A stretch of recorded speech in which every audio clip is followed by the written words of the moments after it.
Hello, Davis here with the CFG, confreaksandgeeks.com, and I would like to introduce you to a new segment we would like to call CFG Presents Creators. This is a segment that has me and a friend talk to creators in the comic book industry. It could be writers, artists, colorists, animators, what have you. Unfortunately, my co-hosts couldn't make it today, so it's just me. But that's all. That's all right. That's okay. I got two amazing comic book creators. From their hit book Powerman and Iron Fist, I have the writer David Walker and the penciler artist Sanford Greene. How are y'all today? I'm good, but I don't believe you have another friend. I think it's a imaginary friend, and it's you just making it up. But that's all right because we've Well, all I been think there before. what I think is that he actually was hoping to have his other friend here so that he could kind of like, have like we can have like a tag team match Yeah. tonight. But we're gonna have to gang up on you, man. Sorry. Man, it's already been a minute. You're already ganging up on me right now. This is what we do. Hey, People don't know that we strategize, man. We're like the we're we're like like we're like Power Man pro and Iron. wrestlers. Exactly. Like Power. Exactly. I Power mean, Man and Iron Fist. hey, a lot of people say that you put yourselves in your creations. So there you go, man. What you Yep. see in us is what Power Man and Iron Fist is all about. Oh, So now I can see how y'all decided to wanted to do this book. It makes more sense to me now when I'm talking to you longer and longer. oh yeah, you wait. By the end of this right here, you'll be like, "Yep, I am talking to Luke and Danny in person." So there you go. Yes, this is awesome. It's Exactly. great. Well, let's get right into it. Well, first off, I mean, it just kind of this is Wednesday, the first day of the comic book pickup day, and we've already been hearing news about the new Captain America, and a lot of outrage online. What? What happened? Yeah. What happened? Well, Yeah. Yeah, Because I'm Sanford, in the man, dark. he's always behind by at least like 3 or 4 days. You got to Yeah. give him. Well, I'm behind like 3 or 4 months, man. Are you that far behind? Okay, Yeah. well, um, I'm still Captain guilty. America's white again. That's the big thing. He's a white guy again. yes, he Uh, became white again. I haven't read it either though, so I mean, I know the outrage. Um, what I find amusing, and we were before you started recording, we talked about it, is that's getting more news than DC's Rebirth. Oh Like yeah. to me, there's no sweeter poetic justice than the fact that one comic is getting more traction on the internet and social media than an entire company's line-wide relaunch. I think that's beautiful. He said it. He said it, not me. Well, I bet you DC is just freaking out right now because, like I was saying earlier, I was just like, so DC's doing a whole revamp of their whole new 52 series to a new rebirth, as you know, and all of a sudden, this one book is just going crazy online, and then it's just like DC's on the sideline just saying, "Are you freaking kidding me?" I mean, they've been pushing out forever, saying, "Oh, we're gonna It's not a reset, but No, it's a man, you know what they're doing? They're already planning their next relaunch. That's what it comes down to. So they don't have. Yeah, so this was according to I think what DC is saying is that this was never meant to be a relaunch or a Yeah. reboot or whatever. I don't even know what the difference is anymore. It's like relaunch, reboot. It's if you're starting over, if you're renaming a whole line of a whole company line. To me, that's a reboot, or Yes. Yeah, but it's kind of like a hybrid because some of it is being rebooted, or some of it is continuing on from the new 52, which is weird. It's like not all of the stories are resetting. It's like some of them are and some of them aren't. It's very odd. mm. Yeah. It's Well, like you ever see one of those? There'll be like an episode of America's Funniest Home Videos where there's like car that the driver has gotten locked out of, and it's just going in circles. And they can't stop the car because it's just like driving itself, going in circles, and they're trying to get into the car so someone can take control. Now, I'm not saying that's what it seems like, but you know, but what you are um, seeing is I'm just saying that hey, if you get blown out of the water by a single issue of Captain America on the day you have a relaunch or a reboot or a Rudy Patootie, fresh and fruity, I don't care what you call it, you're doing something wrong. Yeah, well, You're doing for something for wrong. for the record, to be fair, I did had someone tweet me earlier. It was like one person and said, "Hey, Rebirth actually was trending around 1 o'clock this morning. Yeah, because they did that midnight release party, man. Yeah. Really okay. So I was like, why? Why would it be doing? But that I don't know about you, but I gotta go to bed, man. I can't. I don't need I don't need to know what's going on at 1 a.m. in the morning, all over the world. Yeah. Unless it involves if it involves my safety, yes, absolutely. But I don't need to know about a comic book at 1 a.m. in the morning. So no, not even if it's my own comic. So. Not even if it's our own comic. You're right. Yeah. So. If it's true, like, and then I like how proud they are too. Like, say they were trending in like at 1 a.m. Yeah, no, half the people are awake at this time, but it's all good, Well, I mean, let's not make this a DC bashing party. We're not it's trying to. It's almost like it's almost like a certain creator. He's gonna remain nameless. It's almost like a certain creator. The minute you say his name, it just turns into like a bash party. So it's kind of like, I don't want it to be that, but it is quite interesting that this thing really has taken over. It's taken over, and we're just gonna enjoy the ride. see where and it goes. We could shift gears and talk about how great we are. Okay, yeah. Because I think that's we'll skip it. We'll put a little pin on that right now, and we'll just go back to y'all. So, but let me start with Sanford though here, because I would like to know, like, I want to know more about your work itself, because like when I first caught a glimpse of your work on your Kickstarter campaign you did a couple of years ago for 1,000.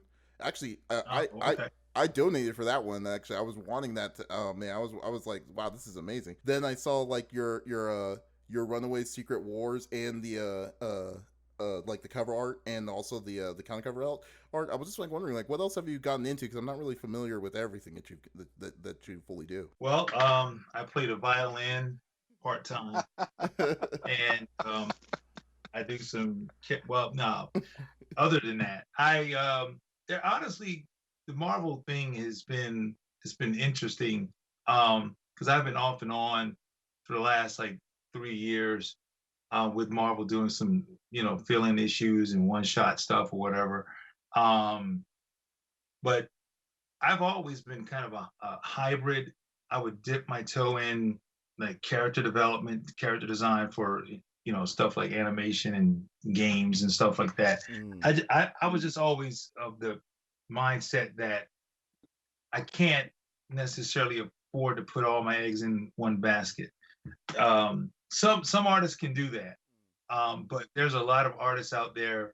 People like I'm trying to think of guys. I'm sorry, I'm drawing a blank right now, but there's a lot of guys out there, from my era that we came in to this with influences from guys like Joe Madura and Humberto Ramos and those guys. They were huge influences for us as we were, upstarts coming through. I mean, guys like, Mark Brooks, Sean Murphy, Scotty Young, Kari Randolph. There's just a few guys that we all kind of came up together. And Joe Mad kind of opened the door to this notion that you don't have to just put all your eggs in the comic industry. You can go off and do video game concept work or animation or toys. And so I did a lot of my work, my earliest stages doing that type of work. I would dip my toe into comics, go back to animation. I mean, let's just be real, that kind of stuff pays 10 times more. But the itch that never really got scratched was having my own series and really kind of having a staple in one of the big two, Marvel, DC. And of course, I don't want to jump too far ahead. I met David a few years ago, about 6-7 years ago, and we just, became more and more friendly, and he was coming up, and then, I was moving along, and, I started thinking more and more about being more of a mainstay with the big two. So I started to network a little harder with Marvel specifically. And long story short, got the opportunity. And I think this is, at least for me, is probably the best opportunity that you can have, is to work on your dream project. at the biggest publisher out there. So, And have it go well. That's the other thing Yeah. but too. I think it's doing okay out there right now. Yeah. It's doing really, yeah, it's doing really well. Well, for me, I would have to say, because like I have always we do podcasts about like talking about comics and things all the time, and like people know my distaste for Luke Cage, and but this book is just the way the book is like it flows. It is so much better than what I've ever remembered the original Powerman and Iron Fist one. So and the art is excellent as well. So yeah, I mean, I'm definitely enjoying it. Well, that's what it was, David. He wanted to get us on here so he can You put could us bash. finger Cage, man. Yeah, I mean, I hear you. I mean, I grew up. We both grew up with the whole, with Luke Cage with Power Man, and the tiara and the chain It's a belt. headband. It's a headband. It's a man tiara. Okay, let's call it a banara. How about that? Okay. All right. Compromise. But just having just working on this. I mean, even though there was a lot of campy stuff, it was one of the few minority characters that was prominent at the time, had their own series. So as an African American, I was like, hey, I immediately identified with that. So that aside, with all the campiness, I was willing to get it simply because he looked like me. The book resembled a lot of the things that I saw in life. So, with the exception of the tiara, I mean, I didn't see no black dudes wearing it. I used to have one, man. I used to have one back in the day. I'm going to start rocking it again. So I believe you. Please don't. Please don't. Well, hey, David. Well, as for you, David, I mean, like, I know some of your work. I read a lot of your stories in the Army of Dr. Monroe, since I am a horror junkie. Okay. So that's awesome. Also with the Shaft, when Dynamite announced that, and when you were at the helm, you knocked out the park. So those were really great. Thank you. Yeah. So I mean, what got you into writing great stories in comics? I was just talking to a group of students about this today. I mean, I grew up as a kid. I always wanted to do comics. I wanted to draw and write. I didn't really have the discipline to become an artist. It never took. But I always wanted to tell stories, and I love the medium of comics. And so, like Sanford was saying earlier, I didn't just have my toe in other things. I mean, I was up to my chest in other mediums. I had a career in journalism, and was doing all sorts of other things. And as I got older and I found the things that I was doing to be less challenging and less fulfilling, I went back to, well, what is it that you would really like to do? You don't always ask yourself necessarily when you're in your mid to late 30s, what do you want to be when you grow up? But I did. And the answer was, well, you always really wanted to take a stab at writing comics, and for real writing comics, not just writing, self-published stuff or indie stuff, which is really where my heart is. Mm-hmm. But, it's like every person who plays basketball or plays baseball or whatever dreams of someday not just playing on like a weekend league team or, getting a pickup game down at the park.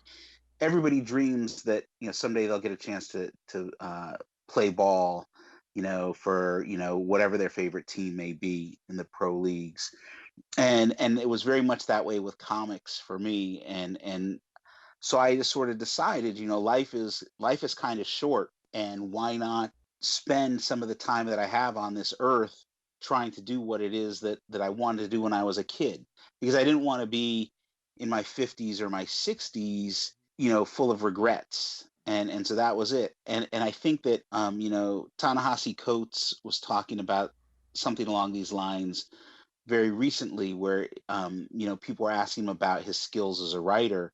And the thing is that, in comics, I've only been in comics for a very short time, but I've been a professional writer for over 20 years now.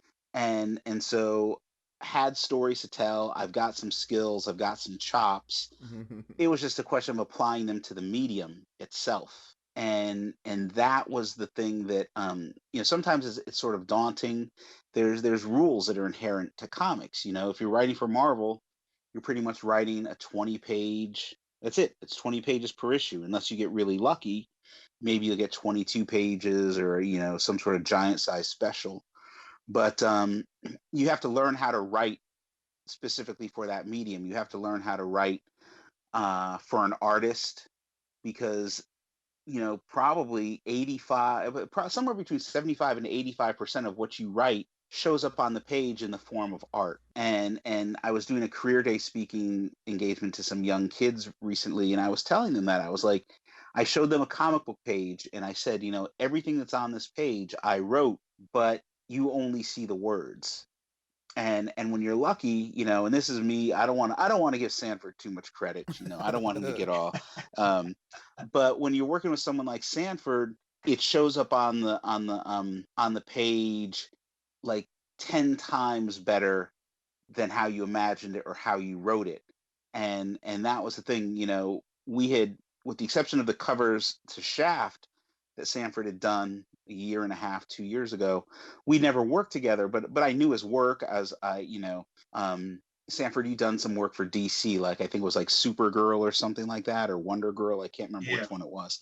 And I remember, yeah, and I remember like going, like when that was out, and I remember, oh yeah, I know this cat. I've met him a couple times at San Diego Comic-Con. I had a couple of your sketchbooks, and I was like, I remember going out and buying a comic that I would never otherwise buy, because I knew the guy who was drawing it, and he was a brother, and I was like, I want to show some support. And over the years, I'd seen the projects that Sanford worked on, and was like, oh man, it would be great if we could work on something someday together. Never in my wildest imaginings thinking it would be Powerman and Iron Fist. And then when that opportunity came up, I think the thing that was really cool about it was that it's given us an opportunity to communicate more, definitely to get to know each other better. But by the time I was writing the first issue, I felt like I knew what Sanford's, what a lot of his strengths were. Mm-hmm. I knew what he was capable of putting on the page. And in some cases, I knew that he was capable of putting even more on the page, and that it was either no writer had given it to him, or no writer had challenged him that way. But I was like, we're going to make this book work. Like I never had any doubts that it was going to look dope, or any of those things. And that's been really the most gratifying part of it, because honestly, I've had a lot of great relationships in comics, a lot of great collaborations in comics, but this is the one that feels like when I was a kid and I imagined what working on comics would be like. Mm-hmm. This is the closest to it, because when you're working with an artist, like when I was working with Ivan on Cyborg, Ivan and I never got on the phone or Skyped or anything like that. Once in a while, we'd email each other, but it wasn't nearly, Ivan wasn't sending me 25 emails a day saying, hey, can you put this character in? I got so many characters that Sanford wants me to write in Mm-hmm. that it wouldn't even be called Powerman and Iron Fist anymore. It would just be called a bunch of people in the Marvel universe showing up in a comic. I was gonna say something it's all about good. that. Yeah, I was about to say something about that, because like in the, like, not even, it's like book 2 itself. Like you added Tombstone. Who adds Tombstone into this, being like the main dude in this area, and then you have all the the underlings, Gorilla Man and Hypno Hustler. Yeah. And you have all these different kinds of people. I'm like, man, I literally had to look in and find out who were some of these people. I didn't even know who some of these cats were, and I was like, oh my gosh. Oh yeah, we're going deeper, man. So get ready. yeah, it's gonna get crazy. You're gonna be on the Marvel Wikipedia for quite a while, man. Oh, man. I spend more time on the Marvel Wikipedia page than anything else at this point, even more than Google or porn. I'm on wow, that's easy. Marvel Wikipedia, just looking up like crazy characters, and here's this is the God's honest truth though. Part of the reason it's some of these weird obscure characters is it's easier to use them. Like if you try to put, we can't put Loki in Powerman and Iron Fist, because Loki's in like 500 other books, and they tell you, oh no, you can't use him this month. And it's like, okay, so we're just gonna come up with like, oh, we can't use Loki. We'll use Hypno Hustler. That's okay, So I was real quick. What's so funny is that at one scene with Hypno Hustler and oh gosh, Rocket Racer. yeah, Rocket Racer. I mean, it's like it was a bathroom stall scene. Yeah, they're not even in it. It's their feet. I mean, it's just their feet. I mean, are you serious? And people were flipping out. Like, oh my God, that's so great. So, hey, I think we're on to something, man. Oh, so, you are. You definitely are. It's like, how people are like always wanting to see those cameos or like say like our site because they're like, oh wow, I forgot about this dude. You're getting all like the C and D bad people that people totally forgot, that's out of sight and out of mind, back into it. Yep. And that is amazing. I mean, and honestly, David was stating about characters that we couldn't, we can't use, but at the same time, we've got some heavy hitters in this series too. I mean, this is no spoiler by this time now. I mean, of course, Gwen Stacy and Spider-Woman, yeah, Spider-Gwen and Spider-Woman are in there in issue 3. Doctor Strange is in there, which was really cool. People were loving that interaction between Doc and Luke and Danny. It was some fun stuff. I got so much hate mail over that. Oh, man. You did? Oh no, I loved it. I loved it when Doctor Strange comes up and then like saying, "Oh, I'm sorry, we can't help you," and then they go to like the third rate like magician, and I'm like, "Oh wow, this is like an example of, oh hey, you wanted to go see Superman? Oh, we don't have enough money. Okay, we need to go back and we need to go watch Meteor Man." Yeah.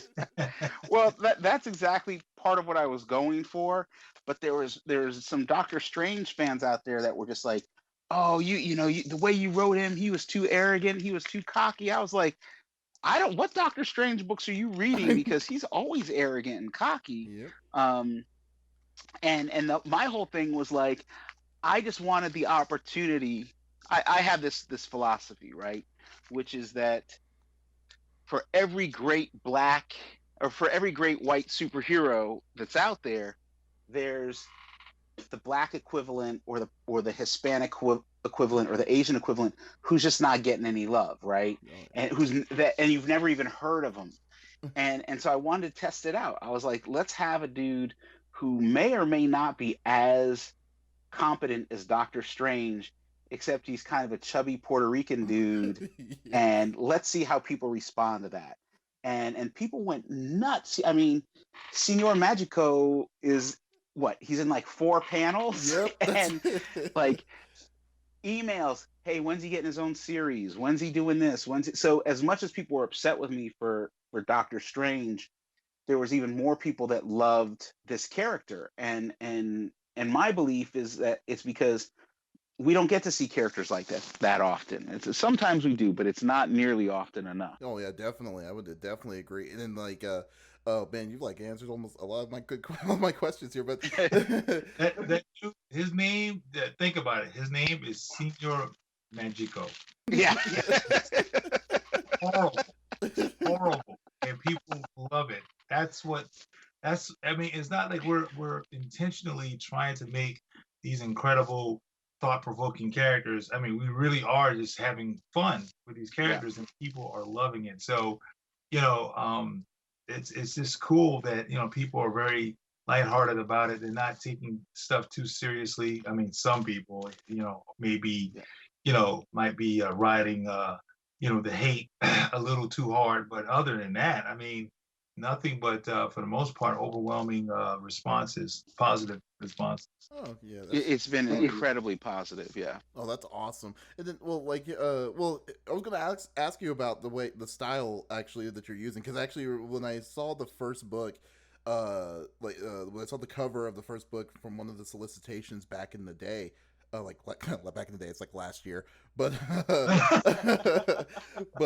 it's like the look that this book gave you that gave me kind of reminded me of Jamie Hewlett, who's like the the artist of the Gorillas, kind of feel towards that. And I really noticed that, like, when I look back, because I went back to your Kickstarter, like your Kickstarter campaign on like how you drew back then to like now, and that's only like 2 years. It's like it's not even that big of a jump. It's like it's night and day difference on how you're on the style of it, and it's Right. amazing how fluid that like your transitions, the transition of what you're working on this book, and it looks like you're having a lot of fun on it. So this is great. I guess my question is, like Luke Yeah, Cage I was and gonna say, is that a question or what are we saying? No, he was complimenting you, man. it's like, Take where a are we going with compliment. this? Dang, man. Dang, bro. I don't. Dang. You know what's funny? Go ahead with the question, man. I'm sorry. I was gonna take over. Well, I was Right gonna now. ask you like Luke Cage, the styles of the outfit, like how you designed Luke Cage and Danny. Like Luke Cage is kind of, of course, big and stocky and stuff. Like the design itself is freaking awesome, but like why like was there a reason why you decided to have him not like be like the costume change? Like he's kind of more serious. He has like a awesome like 3-piece suit in one of these photos of the vest and stuff. But Danny kind of somewhat looks the same, like like the iconic bandana, basically wearing a sweatsuit of his Iron Fist outfit. But it's like Yeah. was there any kind of change, like a reason for that change? Yeah. Basically, it was all about just the personalities. I mean, you see it in just their look. You already have a narrative. I mean, you said it already. It's like, Luke is he's a lot more serious. He's a lot more forthright. He's mature. And you got Danny, who's the opposite. He's still trying to hold on to, man, we were Powerman and Iron Fist, and remember we were taking over, and we were the baddest team, and man, he's holding on to that. He's very nostalgic in that sense.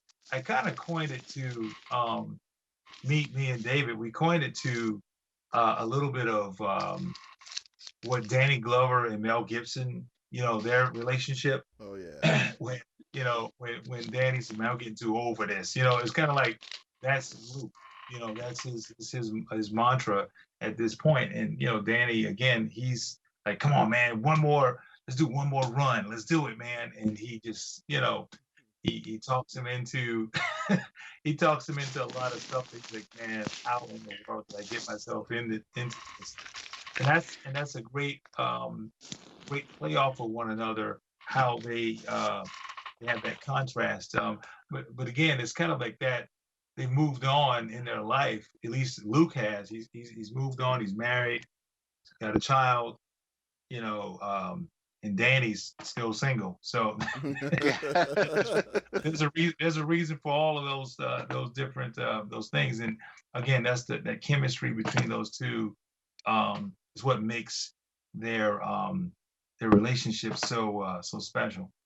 Danny has like it feels like Danny has like ADHD or something. It's just crazy. And honestly, that was I guess I can wax David's car now that since he waxed mine earlier. But just his his thought process behind this was, let's make sure that we have a stark contrast between these two, and also show that time has passed and things have changed between not between them per se, but just in their personal lives.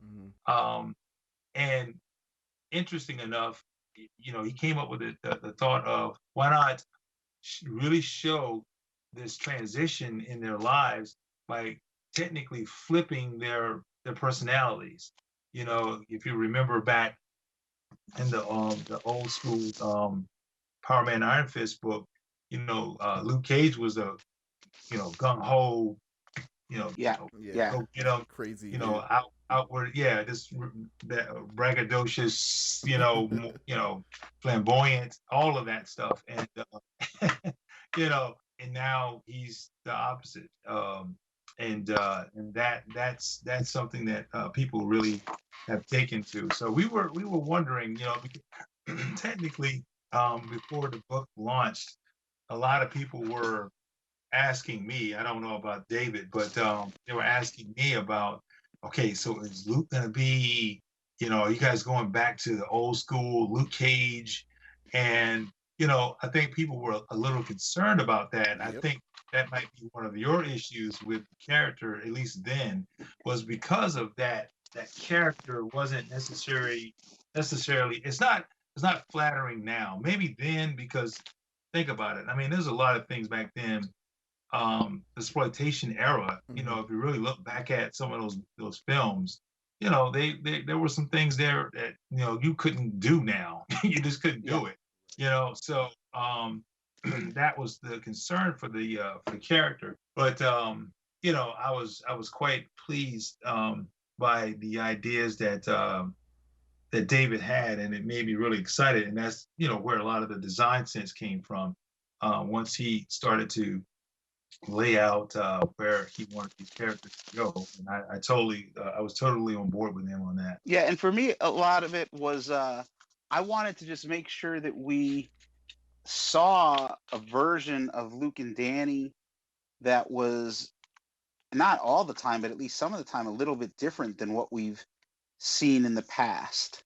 Um, the Luke Cage has been around for 40 years now, and and I, like you, I have some mixed feelings about different variations of that character, different iterations of that character.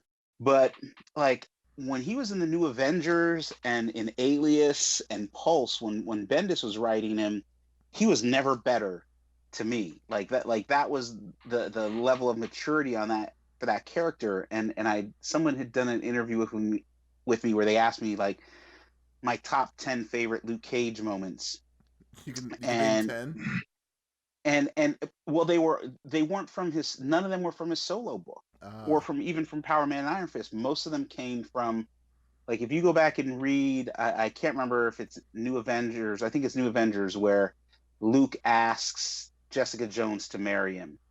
Like, that's such a great story, and that storyline between the two of them that started in the book Alias, which is now they've renamed it Alias Jessica Jones. But like that character was so great to me. And and I went back and I read a ton of old Iron Fist stuff, and I'm a big fan of like the Ed Brubaker, Matt Fraction run on the book. But I was like, okay, well, I've seen this character. I've seen different writers handle this character. I've seen different writers handle Luke Cage. If I'm going to leave my stamp on this, and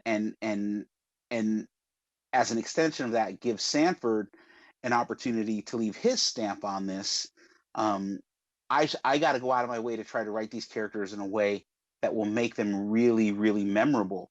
And so what you're doing as a writer is you're straddling this line between nostalgia of what the old fans have and then the new fans. I mean, Sanford and I've done a couple shows together now, and I can't tell you how many people I've met who never actually read the original Powerman and Iron Fist comic or the original Luke Cage comic.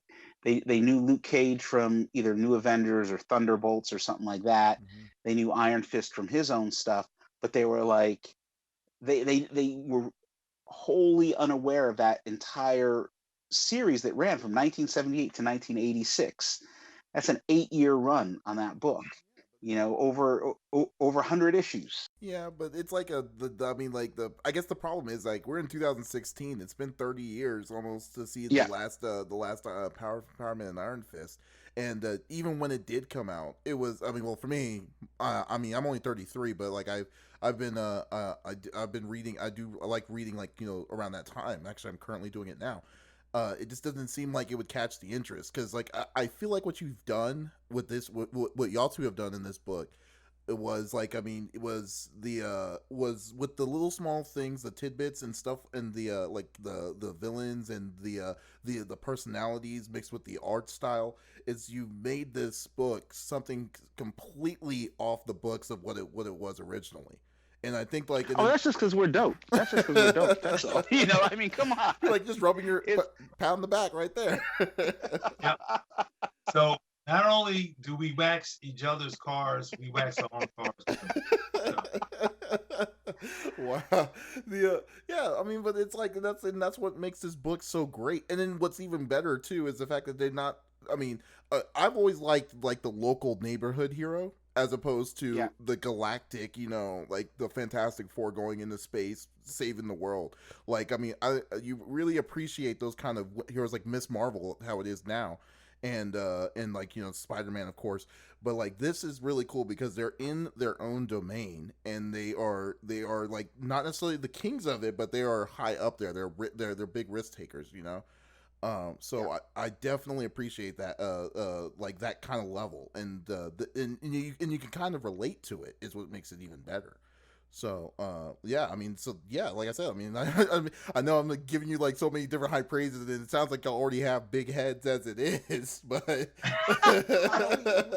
We can handle it. We can take all the praise. We can take all the praise. We love it. No, No, but we appreciate that, and I think part of what you're talking about is, I think a lot of it comes down to the fact that, for me, I look at comics. I've been reading comics for a long time. I took a break from reading comics for a long time, but um, the things that I remember best, the stories that I remember best, usually are like little moments, and those moments are the moments that give the characters a lot of depth and dimension, and they might seem really minor in the broad scheme of things. And in a 20 or 22 page comic, two or three panels might not seem like much, but at the end of the day, those two or three panels speak a lot about the truth of those characters, and that gives them a level of humanity that that's what the readers really grab onto. That's I remembered as I was working on this series, as I continue to work on this series, those little moments that have always stuck with me. There's a classic issue of Fantastic Four from the 80s that John Byrne wrote and drew, that is, the when Sue Storm is having her another baby, and there's problems, and the only doctor who can help is Dr. Octopus, and it's this a crazy issue, but I remember that issue because I remember, um, the look on Dr. Octopus's face when he realizes that Sue Storm had a miscarriage, and it's partially his fault. oh Like, wow. that's the thing I remember the most from that issue. Um, and that's part of what I wanted to bring. And with Sanford's art style, it's really expressive. Him and I have talked about this all the time because people always use the term cartoony, Hmm. and I'm like, no, it's expressive. Oh yeah. It's there's some artists out there who I think are great artists who can draw incredible action sequences and big set pieces, but there's no expression to the characters' faces. It's missing, what I call emotional dynamics, and I would rather work with an artist who can do emotional dynamics more than anything else. So that if I write in a script, he looks sad, that artist is going to know how to make somebody look sad, or know how to make somebody look happy, or know how to make somebody look suspicious. You know what I'm saying? Yeah, yeah. Um, Know exactly what you're saying. and again, with all praise to the honorable Sanford Greene, he gets that, and big it up, big up, really, what's that? big up, big up. Big up, big up. Yeah. See, I can't keep. I also, it's good working with him because he keeps me up on both music and whatever terms young people are using these days. So, like, I'm still trying to understand what lit means. Everyone's like, "Oh, that's so lit." I'm like, "Is that a good thing? Is that I don't know what that is." So, It is a good thing. It's a It's a good is it good thing. okay? thing, Yeah, because yes. someone tweeted at me today. They said Nighthawk is so lit. It's lit up, and I was like, "Uh-oh, is that?" you know, They I'm have to thinking go back to the lit. drawing board. That means You should have texted me just to make sure, man. okay. Like, yo, I just got Oh. an email from 30 people. And it's funny Yeah, because you what you were saying about people with the expressiveness and that term has dissipated over the years. Not just for me, but just in general. Because if you look at Marvel, especially Marvel's line right now, I can name a dozen comics that are not drawn in the traditional, um, very stoic style, the Greg Land style, if you will, or any of those artists like that. I mean, there's at least a dozen comics over at Marvel right now that are really diverse in style and creators as well. And I think because of the diverse creators, you're going to get these diverse styles. I mean, I'm loving Moon Girl and Devil Dinosaur. I love that book. Amy Reader. You know, that book. You know, that book is, you know, it looks like it's something for a young girl, which it is. But the reason why I love it is because of what David said. It's very expressive. It feels like I really would love to have this little girl as like a niece. You know, like she's so it's adorable, and it's just cool to know that that book is a book at the biggest publisher and is doing well on top of that. And honestly, that's been something that a lot of people who have been fans have been screaming for a very long time. Unfortunately, the powers that be sometimes they, you know, they have their head up their butt so far. I mean, I'm just being honest. Sometimes it's they can't see.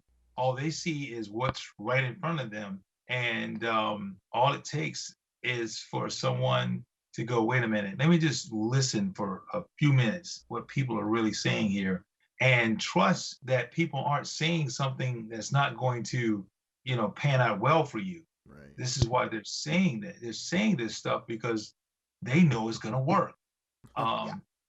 You know, this Marvel hip hop, you know, variant thing.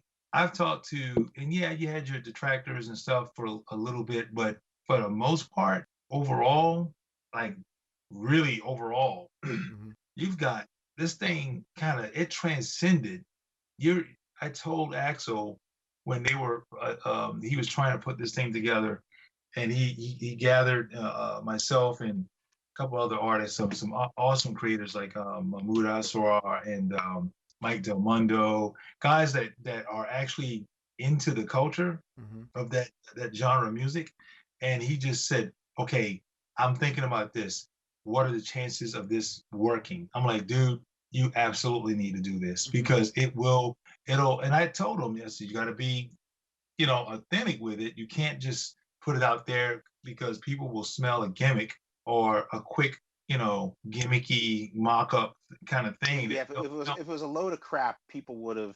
Yeah, it wouldn't have, because it's lasted much longer than it was supposed to. Yeah, I was actually surprised there was like 30 issues of different kinds of covers for it. I thought it was going to be like 15 or 18. And there'll be some more, and we'll just, they're being very wise about how they do it.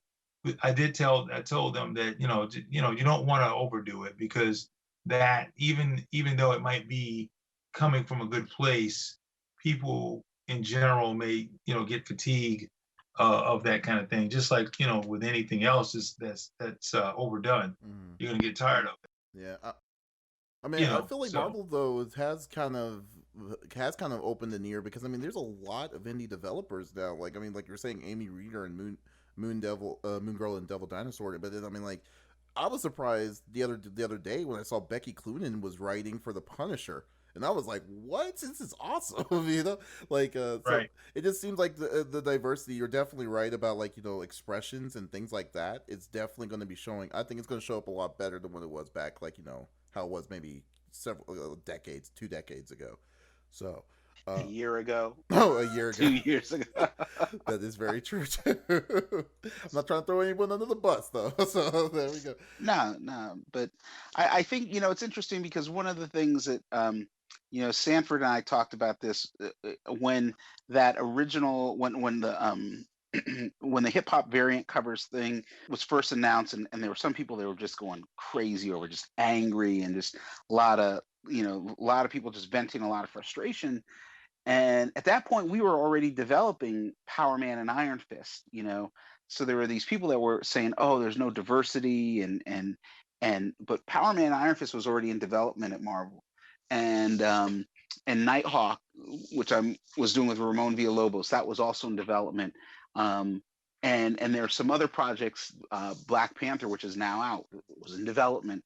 and there's some stuff that we haven't even seen yet, and and we're all kind of sitting around just having to be quiet, and or at the very least just or the very most kind of say, hey, look, just wait. There's more coming. I know it doesn't seem like much. Right. And the thing is like, to be honest, uh, the internet is really easy for people to latch onto something and get angry. It's very easy to join in the trial by Twitter phenomenon that happens.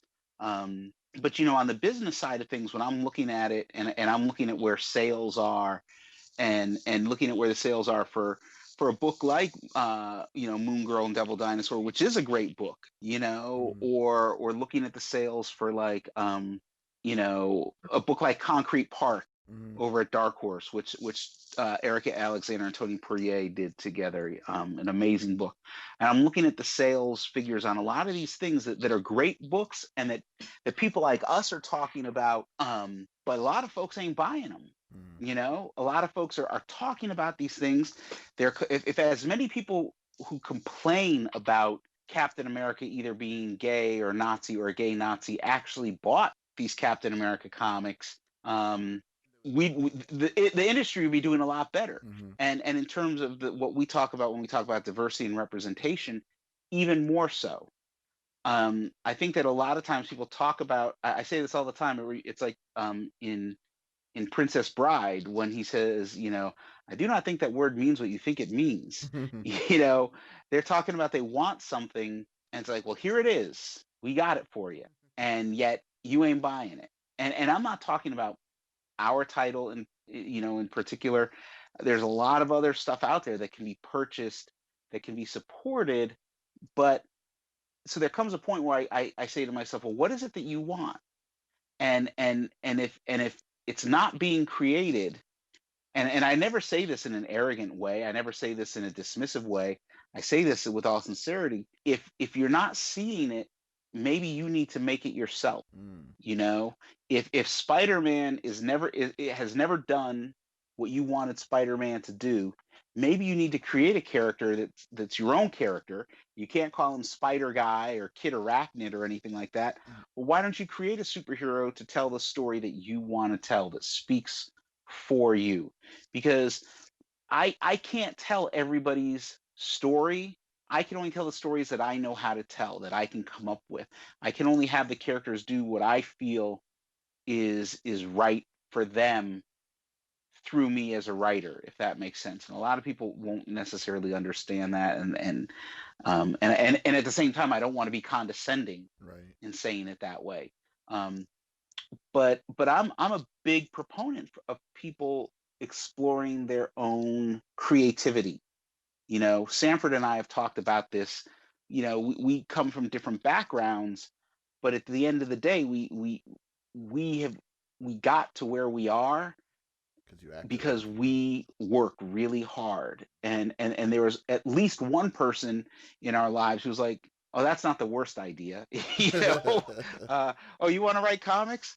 Yeah, there's stupider things you could do, son. And that was it. So you just push forward. But I would like to see more people focusing on the positive. We're in a society right now that is so focused on the negative, that I find it disheartening. And I would love to see, is not to say that we all need to put rainbows in our or flowers in our hair and dance around and hold hands and sing, but there could be a little bit more positivity out there. Yeah, definitely. No. Got 3 more questions for you. But all right, we'll make them quick. All right, we'll go through them quick. Says Dave. Well, we can go as long as we want. I'm going. I have nowhere to go. But okay. Well, I got scripts I got to write tonight. You got your deadlines. Okay, we'll go with it. But okay. Well, I was like I was telling you about all the small enemies, the villains and stuff that y'all were introducing back into the in the Marvel universe in this series. The one I was trying to remember for the life of me was Black Mariah. It's like, is she new or has she been around before? Nope. Really? She's been around. She is she probably had 5 appearances total in between Luke's original series and then the Powerman IronFist duo book. And she was just honestly in the top, one of the most offensive characters you could ever see. Oh yeah, She extreme. was she was like a mammy, and she would talk Oh, like with this bubba, are you and serious? Wow. and just really bad. But for people like me who were kids when those comics came out, she really stuck out for Mm-hmm. some reason. Mm-hmm. And yeah, exactly. And I thought, well, it would be interesting to bring her back, but to reinvent her, because I feel like, um, you know, like a black woman who's got a level of confidence, especially confidence in her size and her figure, Mm-hmm. is not necessarily celebrated in pop culture, and definitely not celebrated in comics. I mean, I think the only big black woman in comics is Amanda Waller. over at DC, Amanda Waller, and They her made her. size varies from time to time. They made her skinny right Um, now. So. yeah, and so I was just like, Black Mariah is going to be, she'd be an interesting character to play with, and no one's done anything with her. I think they were all either thought she was too offensive or something like that, and I brought her up, and then when Sanford and I started talking, we were both like, well, we just need to make her fabulous. It's like she can't be um, a big giant mammy, or whatever, a big giant Aunt Jemima, um, but we can have her. She can definitely bring some comedy to it, but not at the expense of her humanity. Mm. That's a thing I think with a lot of black characters, when they Right. bring comedy to whether it's comics or film or television, that comedy is delivered by removing their humanity or by diminishing their humanity. And Black Mariah, we're not going to do that with her. And there's no spoiler here, or there's a little bit of spoiler. She's going to be back. Oh, nice. She's going to be back with a vengeance. So great. So Mariah 2.0. Literally, it will be Mariah 2.0. Oh. That's what I can say. But just kind of summing that up to the visual side of it. When we were talking about the character initially, and David, he showed me her appearances in the older books. I was a little nervous. I'm like, oh man, I don't know if we can pull this off without offending someone. He said, no, we're gonna make this character really a character that women, people, fans in general can be proud of. And I'll tell you what, I've gotten emails and tweets from a lot of women that want to cosplay as her. She's an easy cosplay. Just wear some fabulous outfits, and that's what I can't wait for. I have yet to see a Black Mariah, or just Mariah, because eventually that's where we need to take her name to, as Mariah. I can't wait to see it. It's of all the characters I've written and worked on, this is the one I'm most looking forward to seeing. Oh yeah. So that's awesome. All right. Well, okay. The other one is well, I have to ask though. Is that like how big is the effect of Civil War II in this series? oh, it's big. It's how big would you say it is, Sanford, on a scale of 1 to 10? It is. It's this big. That's how big it is. It's this big. It's this big. You can't see what I'm doing. It's big. No, we're definitely tied in. There is our tie-in. It's interesting because our tie-in starts a little bit later than some of the other tie-ins, and it was sort of a matter of timing, where we were when our first issue came out and all that. But we've got 4 issues. It's our tie-in is a 4-issue tie-in, and there was a direction that I wanted to take the story anyway, that Civil War II didn't get in the way. It just sort of helped. And so it's been it's been interesting because we're I don't know, where are you, what are you working on right now, Sanford? Where are you at? I don't even know. You're working on number 7, right? I'm on 7, and 7. And then you're doing a bunch of, and it's an interesting thing. I think we can talk about this. I hope we can talk about this. I'll say this, that I don't know. No, it's you're from guessing, and you probably shouldn't.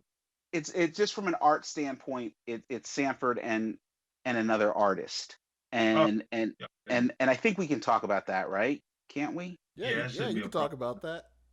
Of course, Um, you wouldn't yeah, mind that, yeah. wouldn't you? Oh yeah.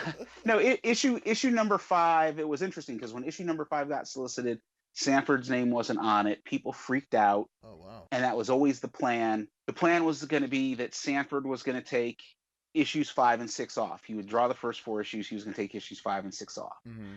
and so that was fine. Issue 5 was underway, and then all of a sudden, Civil War 2 creeped up, and it was like, well, technically, Civil War 2 should have been starting in our book in issue number 5, but it Mhm. just wasn't going to happen. And so it was like, well, we got to get it started in number 6. And it was like, well, the plan was always to give Sanford 2 issues off so he could catch his breath. Mm-hmm. Um, So much for but then that. what's that? So much for that. Yeah, exactly. But then, we both him and I got to talking, and I was like, well, I don't want to write Civil War 2. I don't want Sanford off the book for that long. Mm-hmm. I don't want him, 2 issues off is fine, but the moment we go past that, it's going to start looking like he's not on the book anymore, that we're not a team, and I really didn't want that. And so, him and I were talking, and then about possibilities of what we could do, and I think part of it was, Sanford was straight up. He said, "I really want to be involved in this," and at the same time, it was like just because of some other scheduling things and the fact that he has a life and a wife and kids and all these things that he does, um, because of the way the schedule was, he wasn't going to be able to draw all of Civil War 2. So I was like, well, I'll write it in a way that it can be drawn by 2 artists and it will make sense to be drawn by 2 artists. Oh And so wow. that's the big thing about Civil War 2 is that, well, not the big thing. It's just, to me, it's a minor thing, but it's Sanford and Flaviano, whose last name I don't know. He's from Italy, Mm-hmm. and he's a great artist. He ain't Sanford Greene, but then ain't nobody Sanford Greene. Oh So boy. Oh boy. yeah, and so there's that, and then once we're done with that, then it'll be back to for a while for the 2 of us again. Oh okay, that's I'm good. assuming, I hope, unless I gotta, I might have to call Sanford and beg him and be like, please come back. Um, Man. but it works. Yeah. I'm Yeah. I'm having a ball. Yeah. The way that the script is written for the Civil War tie-ins, it works. So yeah, I was pleased, and plus, I don't have room to breathe per se, but it's definitely not a crazy schedule. So we should have some fun with this. Oh wow. Yeah, it's and that's the thing with drawing comics, and I'm cognizant of this. You can only draw so fast. You can only get work done so quickly, and I don't ever want an artist to rush themselves to the point where they're not going to do good work. And this is one thing Sanford and I talked about in the very beginning. We were talking about, I was like, I remember I asked him, I said, well, how many panels to a page are you comfortable with? How many, Two. this, that, the other. And because I want to, I want to try to make it so that he does the best work that he can possibly do. I feel this way with every artist I've ever worked with. I want to make it possible that they get to do the best work that they're doing, because at the end of the day, their art is selling the book more, I believe, more than my name as a writer is. And so it's really important to me that that you cultivate a good relationship with your creative partners, and right now it's just like I'm having fun doing this book. Mm. Now, and as long as Sanford's having fun, I don't care if he's, working hard and staying up late. Hey man, that's your thing. But as long as you turn in the good work, I'll be throwing you a Scooby snack. So Jeez. Yay. Wow. Yay. Well, that is going to be. Oh man. Okay. Well, finally, last question. I know how. Did you just pretty much explain like y'all's process and like how it was to get into the industry, kind of earlier. But if you would give any kind of advice to any aspiring creators, what would that be? Work hard. Mine, yeah, work hard, work really hard, Hmm. but don't give up. I mean, I just tweeted this yesterday, because it came up in a conversation. I'm in my late 40s, man. Oh. I turned 48 this year, and things are just really starting to pop off for me in the last 3 years. So it's around the time I turned 45, 44, 45 that things started really getting good for me in terms of comics. And there were people who were telling me, "Man, you're too old to be doing this. Oh, you should give up. It hasn't happened for you yet." And I was like, whatever, I'm gonna keep doing it. So you work really hard, but you don't give up. You find a way to make it. You find a way to make comics. Um, there's more to doing comics than just working for Marvel or DC. Most definitely, much more. And so that's what you do. I mean, some of the greatest comics out there. I'm on Comixology every Wednesday, and I'm looking at the independent stuff, and I'm checking stuff out, and I'm buying stuff, and really having a blast looking at what's out there. And what I'm seeing a lot of times is is total freedom in creativity. It's the only limits are the imagination of the creators. There isn't someone from Warner Brothers looking over your shoulder going, "Oh, you can't do this because we've got a big movie planned in 5 years, and so we can't have the character do this." And so that's it. It's patience and hard work. Right on. What about What you? about you, Sanford? What do you say? Yes, work hard. Yeah. uh, There's not a basketball game on right now, so I know you got to be paying attention to what I'm Oh saying. no, So. there's a game on right now. Oh, is there? Okay. oh. There's definitely a game, but full disclosure, I'm a huge basketball, football fan, ah. college and pro. So I'm alone. I'm alone in that relationship, man. When it comes to that stuff, because David could care less.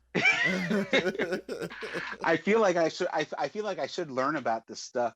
Will be doing shows together, and Sanford will be talking about something, and I'll be like, "Now that's you're talking about basketball, right?" And he'll just shake his head, and he'll be like, "No, man, football."